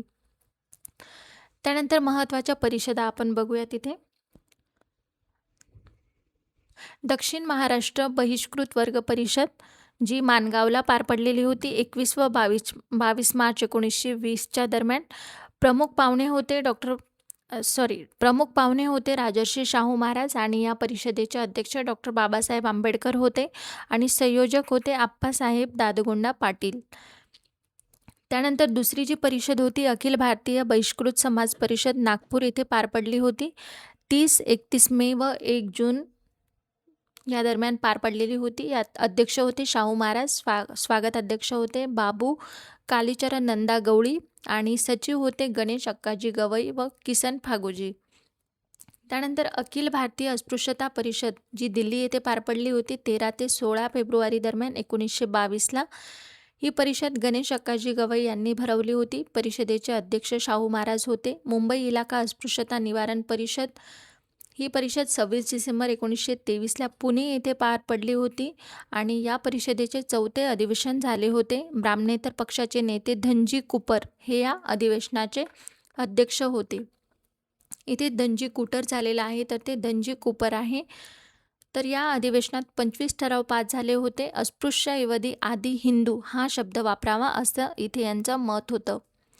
त्यानंतर बहिष्कृत हितकारणी सभा 20 जुलै 1924ला झाली होती. हिचे अध्यक्ष होते सर चिमनलाल हरिलाल सेटलवाड आणि कार्यकारी मंडळाचे अध्यक्ष होते डॉक्टर बाबासाहेब आंबेडकर. कार्यवाह होते सीताराम नामदेव शिवतरकर आणि कोषाध्यक्ष होते निवृत्ती तुळशीदास जाधव. 9 मार्च 1924 रोजी मुंबईतील दामोदर ठाकरसी सभागृह परळ येथे डॉक्टर बाबासाहेब आंबेडकरांनी ही सभा बोलवली होती. बहिष्कृत हितकारिणी सभेचे ब्रीदवाक्य होतं शिका, संघटित व्हा आणि संघर्ष करा. आणि या सभेची उद्दिष्ट होते समाजात जागृती करणे, मानवी हक्कांचे संरक्षण करणे, शिक्षण देणे व आर्थिक स्थिती सुधारणे. या सभेने 1925मध्ये सोलापूर येथे पहिले वसतिगृह सुरू केले होते. तसेच या सभेच्या वतीने सरस्वती विलास या नावाचे हस्तलिखित देखील दरवर्षी प्रसिद्ध केले जात होते. 1928 साली या सभेचे विसर्जन करण्यात आले होते आणि भारतीय बहिष्कृत शिक्षण प्रसारक मंडळाची स्थापना देखील करण्यात आली होती. त्यानंतर समता सैनिक दल काय आहे आपण बघूया. 25 नोव्हेंबर 1926 रोजी या समता सैनिक दलाची स्थापना झालेली आहे. या दलात शारीरिक, बौद्धिक व लष्करी या तिन्ही प्रकारचे शिक्षण देण्यात येत असे. प्रशिक्षण कॅम्प, व्याख्याने व चर्चा मंडळे यांद्वारे सामाजिक जाणीव रुजवण्याचा प्रयत्न केला जात होता. बुधवार हा लष्करी कवायतीसाठी राखून ठेवण्यात आलेला वार होता. दिवसेंदिवस सैनिकांची संख्या वाढत होती. 1938 साली ही संख्या 2000 झाली होती. त्यानंतर सायमन कमिशन 1927 बद्दल आपण बघूयात. 1927मध्ये जेव्हा सायमन कमिशन इथल्या परिस्थितीचा अभ्यास करायला भारतात आले होते, त्यावेळी डॉक्टर बाबासाहेब आंबेडकरांनी या कमिशनला आपल्या मागण्यांचे निवेदन सादर केले होते. त्या निवेदनात त्यांनी अशा मागण्या केल्या होत्या की इथल्या अस्पृश्यांच्या कल्याणासाठी इंग्रज सरकारने काय केले पाहिजे, यासोबतच भारतातील संविधान निर्मितीसाठी आणि राजकीय प्रांतिक विधिमंडळाची मांडणी व रचना कशी असावी याविषयी रूपरेषा दिली होती. सायमन कमिशनने अस्पृश्यांना राजकीय हक्क द्यावेत अशी शिफारस देखील केली होती. महाडचा चौदार तळे सत्याग्रह आपण आता बघूयात. 20 मार्च 1927ला हा सत्याग्रह झाला होता. 4 ऑगस्ट 1923 रोजी ब्राह्मणेतर पक्षाचे नेते सी.के. बोले यांनी मुंबई प्रांताच्या विधिमंडळात हा ठराव पास केला होता. तो ठराव मंजूर होऊन सरकारने 11 सप्टेंबर 1926ला हा आदेश काढला होता आणि या ठरावानुसार महाड नगरपालिकेने आपल्या ताब्यातील चौदार तळे अस्पृश्यांना खुले केल्याचे जाहीर केले होते. 19 व 20 मार्च 1927ला महाड येथे परिषद झाली होती. 20 मार्च 1927ला बाबासाहेबांनी चौदार तळ्याचे पाणी पिऊन समानतेचा हक्क प्रत्यक्षात आणला होता.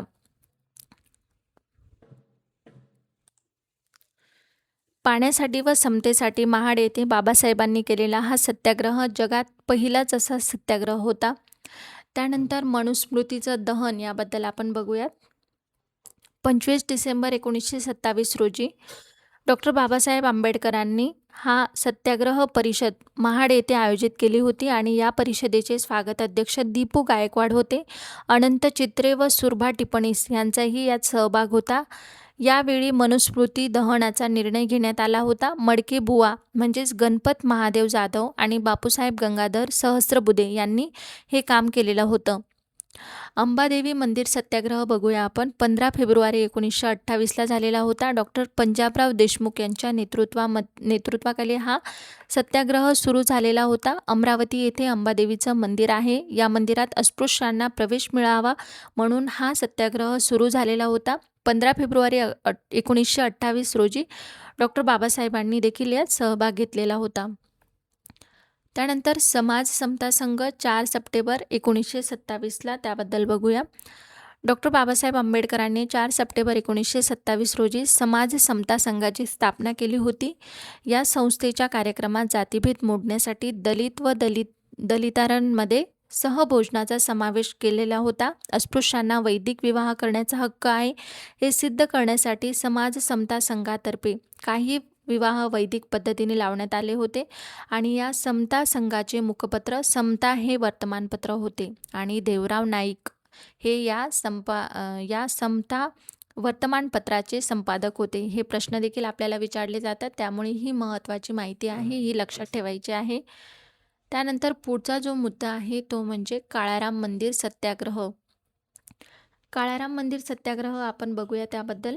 नाशिक येथील काळाराम मंदिरात प्रवेश मिळवण्यासाठी 3 मार्च 1930 रोजी या सत्याग्रहाला सुरुवात झाली होती आणि या सत्याग्रहाचे नेतृत्व डॉक्टर बाबासाहेब आंबेडकर, अमृतराव रणखांबे, भाऊराव गायकवाड अशा अनेक व्यक्तींनी नेतृत्व केले होते. या सत्याग्रहींच्या 4 तुकड्या पाडण्यात आल्या होत्या. या तुकड्या मंदिराच्या 4ही दरवाज्यांवर सकाळपासून ठाण मांडून बसल्या होत्या. पतित पावनदास हे उत्तर दरवाजा, कचरू साळवे पूर्व दरवाजा, पांडुरंग राजभोग हे दक्षिण दरवाजा व शंकरदास नारायणदास हे पश्चिम दरवाजा असे 4 खांदे सरदार मंदिराच्या चारही दिशांवर आपापल्या आघाड्या सांभाळत होते आणि बाबासाहेब आणि भाऊराव हे प्रत्यक्ष सत्याग्रहाच्या ठिकाणी सारी व्यवस्था पाहत होते. 15 एप्रिल 1932ला रामनवमीच्या दिवशी देवराव नाईकांच्या नेतृत्वाखाली महास्त्रियांनी मंदिरात प्रवेश करण्याचा निर्णय घेतला होता.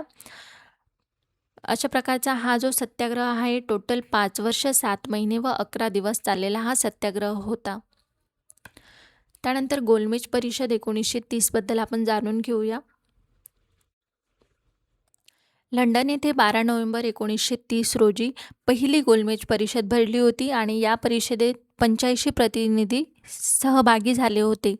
डॉक्टर बाबासाहेब आंबेडकर यांनी या परिषदेला अस्पृश्यांचे प्रतिनिधी म्हणून उपस्थित झाले होते आणि ते सरकारने नियुक्त केलेले प्रतिनिधी होते. या परिषदेत त्यांनी अस्पृश्यांसाठी स्वतंत्र मतदारसंघाची मागणी केली होती. त्यानंतर पुढे पुणे करार झालेला आहे, त्याबद्दल आपण जाणून घेऊया. गोलमेज परिषदेत सांप्रदायिक प्रश्नावर एकमत न झाल्याने 16 ऑगस्ट 1932 रोजी ब्रिटिश पंतप्रधान रॅमसे मॅकडोनाल्ड यांनी आपला निवाडा जाहीर केला होता. त्यानुसार मुस्लिम, हरिजन, शीख, ख्रिश्चन या सर्वांना अल्पसंख्याक समजून त्यांना स्वतंत्र मतदारसंघ देण्याची घोषणा केली होती. गांधीजींनी 18 ऑगस्ट 1932 रोजी ब्रिटिश पंतप्रधान मॅकडोनाल्ड यांना पत्र पाठवले होते आणि त्यात त्यांनी विनंती केली होती की दलितांना स्वतंत्र मतदारसंघ देण्यात येऊ नये, कारण त्यामुळे हिंदू समाजात फूट पडू शकते. जर हा निर्णय रद्द झाला नाही तर ते आमरण उपोषण करणार होते, असे देखील त्यांनी त्या पत्रात कळवले होते. 20 सप्टेंबर 1932ला पुण्याच्या येरवाडा कारागृहात त्यांनी आमरण उपोषण सुरू केले होते आणि गांधींचे हे उपोषण म्हणजे राजकीय धूर्तपणा आहे, असं डॉक्टर बाबासाहेब आंबेडकरांनी म्हटलेलं होतं. लोकदडपण वाढत असताना विभक्त मतदारसंघाचा आग्रह सोडून देणे दलित नेत्यांना भाग पाडलं होतं. त्यामुळे डॉक्टर बाबासाहेब आंबेडकर, घनश्यामदास बिर्ला, राजगोपालाचारी, पंडित मदन मोहन मालवीय या नेत्यांनी एकत्र येऊन जी योजना तयार केली होती ती म्हणजे पुणे करार. 25 सप्टेंबर 1932 रोजी या करारावर डॉक्टर बाबासाहेब आंबेडकर व महात्मा गांधी या दोघांनी स्वाक्षरी केली आणि या करारात काही कलमांचा समावेश होता. ती अशी होती की बाबासाहेबांनी अस्पृश्यांसाठी स्वतंत्र मतदारसंघाचा त्याग करावा व संयुक्त मतदारसंघाचा स्वीकार करावा. हरिजन हा हिंदू समाजाचाच एक घटक असल्याचे डॉक्टर बाबासाहेब आंबेडकरांनी मान्य केले आणि या कायदेमंडळात, प्रांतिक कायदेमंडळात 148 जागा हरिजनांसाठी राखीव ठेवण्यात आले होते आणि केंद्रीय कायदेमंडळात 18% जागा ह्या दलितांसाठी राखीव ठेवण्यात आल्या होत्या. अशा प्रकारे हा पुणे करार होता आणि इथे मी तुम्हाला ही काही मुद्दे दिलेले आहेत, ती मुद्दे देखील मी तुम्हाला सांगितलेली आहे.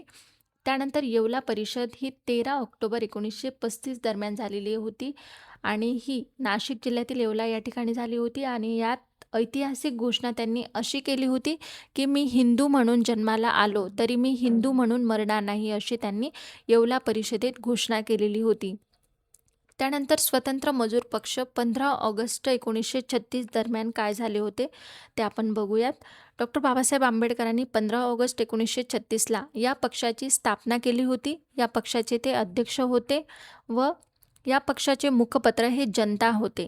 तर अशा प्रकारे तुम्ही लक्षात ठेवायचं आहे की स्वतंत्र मजूर पक्षाचं मुखपत्र हे जनता होतं आणि जे समाज समता संघ होतं त्याचं मुखपत्र हे समता होतं. हे प्रश्न आपल्याला विचारले जातात, त्यामुळे हे पॉईंट्स महत्त्वाचे आहेत, लक्षात ठेवायचे आहेत. 17 फेब्रुवारी 1937ला प्रांतिक विधिमंडळासाठी घेतलेल्या निवडणुका या पक्षाने लढवल्या होत्या आणि डॉक्टर बाबासाहेब आंबेडकरांचं हे चिन्ह होतं माणूस. ते भायखळा परळ या राखीव जागेवरून निवडून आले होते. मुंबई प्रांतिक मंडळातील 175 जागांपैकी 18 जागांवर स्वतंत्र मजूर पक्षाचे उमेदवार उभे होते. त्यापैकी डॉक्टर बाबासाहेब आंबेडकरांसहित कनिष्ठ सभागृहात टोटल 14 उमेदवार निवडून आले होते. तर अशा प्रकारे हे स्वतंत्र मजूर पक्षाबद्दल आपण पाहिलेलं आहे. यात 11 अस्पृश्य व्यक्ती होते, 2 सवर्ण हिंदू होते आणि 1 मुस्लिम व्यक्ती होती. ओके. त्यानंतर पुढचं आहे Akhil Bharatiya schedule caste federation, जे 1942चं आहे. नागपूर येथे 18 व 19 जुलै 1942 रोजी अखिल भारतीय शेड्यूल कास्ट फेडरेशनची स्थापना करण्यात आली होती. या फेडरेशनचे अध्यक्षपद चेन्नईचे प्राध्यापक रावबहादूर एन शिवराज यांना देण्यात आलं होतं. 1942 ते 1952 या काळात त्यांच्याकडे अध्यक्षपद देण्यात आले होते, तर पक्षाचे सचिव हे राजभोग होते. जानेवारी 1955 डॉक्टर बाबासाहेबांनी फेडरेशनची घटना तयार केली होती. मजूर मंत्री म्हणून डॉक्टर बाबासाहेब आंबेडकर 1942 ते 1946 दरम्यान त्यांनी काम पाहिलं होतं. त्यानंतर व्हॉइसरॉय जनरलच्या कार्यकारी मंडळात मजूर मंत्री म्हणून डॉक्टर बाबासाहेब आंबेडकरांचा समावेश करण्यात आला होता. मजुरांच्या कल्याणासाठी त्यांनी त्यात कायदे केले होते, जसं की सिंचन, वीज, सार्वजनिक बांधकाम व खाणकाम याचेही ते मंत्री होते. त्यानंतर शैक्षणिक संस्था आपण बघूयात त्यांनी कोणकोणत्या सुरू केलेल्या होत्या. पीपल एज्युकेशन सोसायटी 1945 मुंबई येथे सुरू केली होती त्यांनी 8 जुलै 1945ला आणि याचे संस्थापक व अध्यक्ष ते स्वतः होते. त्यानंतर सिद्धार्थ महाविद्यालयाची स्थापना 20 जून 1946ला केलेली होती. मुंबई येथे केली होती 20 जून 1946ला आणि lieutenant colonel A.B. Gajendra Gadkar हे महाविद्यालयाचे पहिले प्राचार्य होते. त्यानंतर मिलिंद महाविद्यालयाची देखील त्यांनी स्थापना केलेली होती. या स्थापनेमध्ये संभाजीनगर तेव्हाचा औरंगाबाद म्हणजे आत्ताचं संभाजीनगर डॉक्टर बाबासाहेब आंबेडकरांनी PES या महाविद्यालयाची स्थापना केली होती. ऑक्टोबर 1955 या महाविद्यालयाचे नाव बदलून मिलिंद महाविद्यालय असं ठेवण्यात आलं होतं. त्यानंतर त्यांचा जो बौद्ध धर्म त्यांनी स्वीकारलेला आहे त्याबद्दल आपण बघूयात. त्यांनी विविध धर्माचा अभ्यास केला होता, पण बौद्ध धर्माचा स्वीकार त्यांनी करण्याचे ठरवले होते. 14 ऑक्टोबर 1956 रोजी त्यांनी पत्नीसह बौद्ध धर्माचा स्वीकार केला होता. त्यांना बौद्ध धर्माची दीक्षा देणाऱ्या भिक्षुक गणात पूज्य चंद्रमणी संघनायक याशिवाय सदातिस्स संघ महाथेरो यांचा देखील यात सहभाग होता. 6 डिसेंबर 1956 रोजी दिल्ली येथे डॉक्टर बाबासाहेबांचा मृत्यू झाला आणि 7 डिसेंबर 1956ला त्या मुंबई चौपाटीवर त्यांचा अंत्यविधी करण्यात आला. त्यानंतर त्यांचे महत्त्वाचे विचार आपण इथे बघूयात. शिक्षण मुक्तीचे साधन, सामाजिक व आर्थिक लोकशाही आवश्यक आहे, हे असे काही त्यांचे महत्त्वाचे विचार आहेत. त्यांचे महत्त्वाचे वृत्तपत्रे आणि महत्त्वाचे ग्रंथ आपण बघूयात. इथे तुम्हाला दिसायला स्पष्ट दिसत नसेल, पण मी जे वाचते त्यावरून तुम्ही समजून जायचं आहे. ओके. त्यांचं वृत्तपत्र आपण बघूया. मूकनायक हे वृत्तपत्र आहे. 31 जानेवारी 1920ला त्यांनी सुरू केलं होतं आणि हे साप्ताहिक होतं.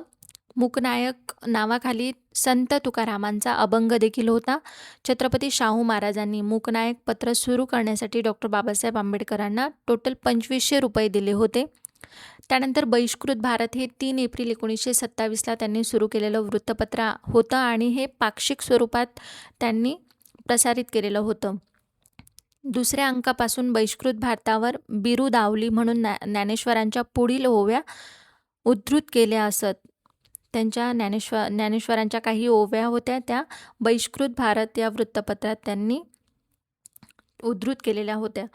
त्यानंतर समता हे वृत्तपत्र त्यांनी 29 जून 1928ला सुरू केलेलं होतं. जनता 1930ला हे पाक्षिक स्वरूपात रोज छापले जाईल. हे वृत्तपत्र पाक्षिक म्हणजे 15 दिवसात येणारं वृत्तपत्र. प्रबुद्ध भारत हे 1956मध्ये त्यांनी सुरू केलं होतं. आता त्यांचे काही महत्त्वाचे ग्रंथ बघूयात आपण. प्राचीन भारतातील व्यापार म्हणजेच एन्शंट इंडियन कॉमर्स 1915मध्ये त्यांनी MA पदवीकरता लिहिलेल्या प्रबंधांचा हा विषय होता. भारताच्या राष्ट्रीय नफ्याचा वाटा एक ऐतिहासिक पृथक्करणात्मक अध्ययन 1916मध्ये हे प्रकाशित केलं होतं. Small holding in India 1918, the evolution of provincial finance in British India 1924, caste in India, annihilation of caste, तसेच thoughts on Pakistan, Ranade, Gandhi and Jinnah 1943मध्ये हे काढलेलं होतं. Thoughts on what Congress and Gandhi have done to untouchables 1945मध्ये हा ग्रंथ त्यांनी काढलेला होता. काँग्रेसच्या अस्पृश्यद्वाराच्या कार्यक्रमाच्या मर्यादा आणि अपयश यांची चर्चा त्यांनी यात केलेली होती. हू वर द शूद्राज 1946मध्ये त्यांनी शूद्र म्हणजे पूर्वकालीन क्षत्रिय होते. ब्राह्मणांशी संघर्ष झाल्यामुळे त्यांना शूद्रत्व प्राप्त झाले असा निष्कर्ष त्यांनी या ग्रंथात काढलेला होता. द प्रॉब्लेम ऑफ रुपी 1946 हा त्यांचा अर्थशास्त्रविषयक दुसरा प्रबंध होता. The untouchables thoughts on linguistic states riddles in Hinduism Buddha and his Dhamma 1957मध्ये हा त्यांचा ग्रंथ मरणोत्तर प्रसिद्ध करण्यात आला होता. धर्माच्या रूढ कल्पनांहून बौद्ध धर्माची कल्पना वेगळी असून ती समाजाच्या पुनर्रचनेशी अधिक निगडीत आहे. त्यामुळे सामाजिक व नैतिक मूल्ये हेच बौद्ध धर्माचे खरे अधिष्ठान आहे, असं त्यांचं या धर्माबद्दल मत होतं. तर अशा प्रकारे आपण डॉक्टर बाबासाहेब आंबेडकर यांच्याबद्दलची सर्व माहिती पाहिलेली आहे. तसेच इतर काही महत्त्वाचे समाजसुधारक होते, जसे राजर्षी शाहू महाराज, गोपाळ गणेश आगरकर, महर्षी विठ्ठल रामजी शिंदे. या सर्वांबद्दल आपण पार्ट 2मध्ये आपण चर्चा केलेली आहे. तर तुम्हाला हा व्हिडिओ कसा वाटला मला नक्की सांगा. तुम्हाला व्हिडिओ आवडला लाईक करा, चॅनलला सबस्क्राईब करा. थँक्यू.